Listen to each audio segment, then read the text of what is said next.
تو حسمان ہماری جو پہلی زیارت ہے وہ ہے جبل سور پہاڑ۔ جبل سور پہاڑ وہ پہاڑ جہاں آپ نبی کریم صلی اللہ علیہ وآلہ وسلم اور حضرت ابوبکر صدیق رضی اللہ تعالیٰ عنہ نے اپنی زندگی کے 3 دن اور 3 راتیں اسی غار پہ قیام فرمائی۔ مکہ کے لوگ آپ نبی کریم صلی اللہ علیہ وآلہ وسلم کو صادق اور امین مانا کرتے تھے۔ اپنی ایمانتیں آپ نبی کریم صلی اللہ علیہ وآلہ وسلم کے پاس رکھا کرتے تھے۔ اللہ تعالیٰ کا حکم ہوتا ہے، اے میرے نبی مکہ کے لوگوں کو اسلام کی دعوت کے لوگوں کو صفا کی پہاڑی کے گرد جمع کرتے ہیں اور کہتے ہیں، اے مکہ والو کیا میں آپ کو کہوں کہ اس پہاڑی کے پیچھے سے ایک لشکر ہم پہ حملہ آور ہونے والا ہے، کیا آپ میری بات پر یقین کریں گے؟ تو مکہ کے لوگ کہنے لگے، آپ صادق اور امین ہیں، ہم آپ کی بات پر ضرور یقین کریں گے۔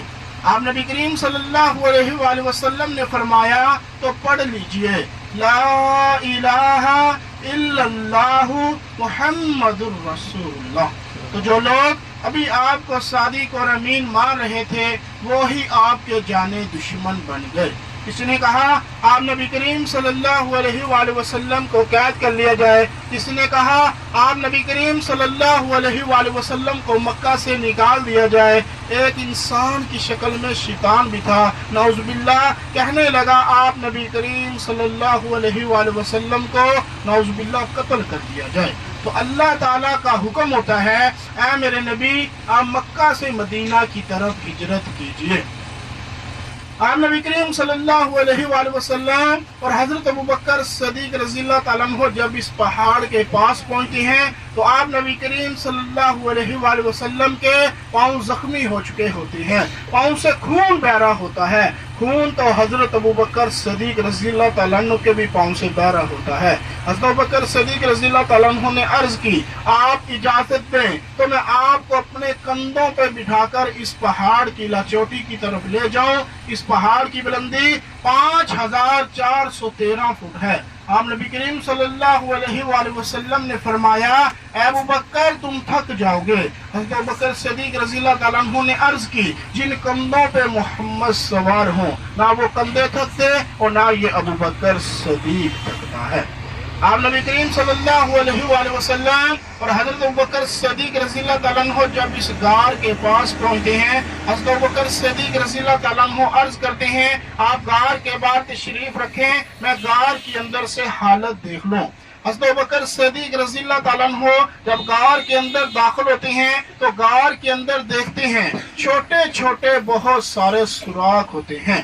حضرت ابوبکر صدیق رضی اللہ تعالیٰ عنہ اپنا ماما شریف اتارتے ہیں، اس کے چھوٹے چھوٹے ٹکڑے کر کے ان سوراخوں میں دے دیتے ہیں۔ پھر بھی ایک سوراخ باقی رہ جاتا ہے جس پہ اپنی پاؤں کی ایڑی رکھ لیتے ہیں اور آپ نبی کریم صلی اللہ علیہ وآلہ وسلم کو عرض کرتے ہیں کہ غار کے اندر تشریف لے آئیں۔ آپ نبی کریم صلی اللہ علیہ وآلہ وسلم حضرت ابوبکر صدیق رضی اللہ تعالیٰ عنہ کی گود میں سر رکھ کر لیٹ جاتے ہیں۔ کچھ ہی دیر کے بعد جس سوراخ پہ حضرت ابوبکر صدیق رضی اللہ تعالیٰ عنہ نے اپنی ایڑی رکھی ہوتی ہے ادھر سے کوئی چیز ڈس رہی ہوتی ہے۔ حضرت ابوبکر صدیق رضی اللہ تعالیٰ عنہ برداشت کر لیتے ہیں، پھر ڈستی ہے، پھر برداشت کر لیتے ہیں۔ جب تیسری بار ڈستی ہے تو برداشت سے حد باہر ہو جاتی ہے اور حضرت ابوبکر صدیق رضی اللہ تعالیٰ عنہ کی آنکھوں سے آنسو نکلتے ہیں۔ آپ نبی کریم صلی اللہ علیہ وآلہ وسلم کے چہرے مبارک میں گرتے ہیں۔ آپ نبی کریم صلی اللہ علیہ وآلہ وسلم بیدار ہو جاتے ہیں اور کہتے ہیں، اے ابوبکر تو کیوں رو رہا ہے؟ کیا تجھے مکہ کی یاد آ رہی ہے؟ کیا تجھے مکہ چھوڑنے کا غم ہے؟ کیا بیوی بچوں کی ماں باپ کی یاد آ رہی ہے؟ حضرت ابوبکر صدیق رضی اللہ تعالیٰ عنہ نے عرض کی، یا رسول اللہ میری سبھی چیزیں، میرے ماں باپ پاپے قربان، میری آنکھوں سے آنسو اس لیے نہیں آئے، جس سوراخ پہ میں نے ایڑی رکھی ہوئی ہے ادھر سے مجھے کوئی چیز ڈس رہی ہے جس کی وجہ سے میرے جسم میں شدید درد ہے۔ آپ نبی کریم صلی اللہ علیہ وآلہ وسلم نے فرمایا، اے ابو بکر اپنی ایڑی پیچھے کیجئے. حضرت ابو بکر صدیق رضی اللہ تعالیٰ عنہ اپنی ایڑی پیچھے کرتی ہیں تو ایک سانپ ڈس رہا ہوتا ہے. آپ نبی کریم صلی اللہ علیہ وآلہ وسلم نے فرمایا اے سانپ کیا تجھے نہیں پتا یہ ایڑی کس کی ہے؟ تو یہ ایڑی کی پہچان نہیں؟ تو سانپ کو اللہ تعالیٰ نے زبان عطا کی. سانپ نے عرض کی یا رسول اللہ مجھے پتا تھا یہ ایڑی کس کی ہے، مجھے ایڑی کی پہچان تھی، میں نے کئی عرصوں سے سن رکھا تھا آپ اس غار میں آئے اور میں آپ کا دیدار کروں. سبحان اللہ. آپ نبی کریم صلی اللہ علیہ وآلہ وسلم نے اسی وقت اپنا لعاب دہن نکالا، حضرت ابوبکر صدیق رضی اللہ تعالیٰ عنہ کی ایڑی پہ لگایا، اسی وقت سارا زہر باہر نکل گیا اور ایڑی ٹھیک ہو گئی. سبحان اللہ.